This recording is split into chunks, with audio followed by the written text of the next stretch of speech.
Tonight, 10 Investigates is getting you answers about an ongoing problem in Columbus: vacant properties. Hundreds of them are on our streets right now. In the Hilltop alone, there are 518 vacant homes. And just last month, neighbors told 10 TV at a town hall that these properties are often magnets for illegal dumping, squatters, and crime. So in the past 30 days, 10 TV took action. Our 10 Investigates team dug through the data, followed up with property owners, and asked city leaders what's being done. Tonight, 10 Investigates' Rochelle Aileen is showing us what she's found so far.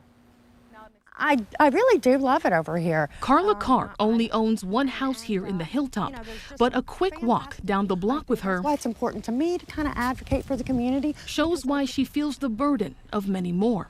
A lot of the responsibility of taking care of these properties that are left boarded up for years falls on the neighbors. Carr says the trash and blight around these houses are dealing the Hilltop community a 1-2 punch physically and mentally. You're going to run into the problems of squatters, trash. You get all the illegal dumping in the back of these properties. He's been arrested for this here before. And it's an issue 10 TV's investigative team also found at this home on Safford Avenue in the Hilltop. Next stop is jail. I guarantee you that right now. But I really do understand, seriously. Because you're becoming a nuisance now. Where a squatter was arrested 5 times between November of 2023 and May of 2024 for breaking into the property. Over the summer, neighbors told us they'd called the city and the police dozens of times. I've called 1,000,000 times. I've even wanted to cuss out the mayor.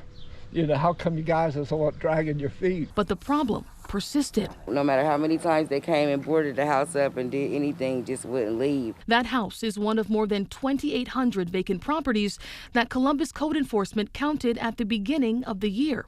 The Hilltop, which is designated as Zone 2, is home to over 500 of those properties. And while it's not illegal to own a vacant home in the city, we did ask Code Enforcement what they're doing to hold nuisance property owners accountable. But if they choose not to comply, or they choose not to maintain it at least, then we're going to have to move forward and take it to the environmental court. It's the city of Columbus versus... But the process to get these problem properties in front of a judge isn't quick. So we asked Mayor Andrew Ginther about the long wait for solutions. Is there a way to speed up that process to both give owners a chance to fix what's wrong, but also hold them accountable in a way that's a bit faster? You know, we'd be all for it, but we have to follow the law and follow that process. Melissa Green represents the Hilltop on City Council, and we asked her what the city was doing to push for more accountability for property owners in her district. She pointed to the city's long-awaited vacant home registry, which requires owners to register their vacant properties or face a fine every day until they do. So that way we can more proactively monitor those vacant homes to make sure that they're maintaining code compliance.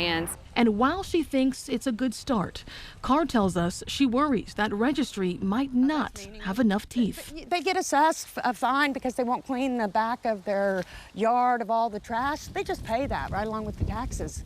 That registry rule is expected to take effect in January of 2025, but this is a topic we're working to follow right now. 10 TV is digging deeper to learn more about how Franklin County's environmental court works and if there's a way to provide property owners with due process while speeding things up. In the studio, Rochelle Aileen, 10 TV News.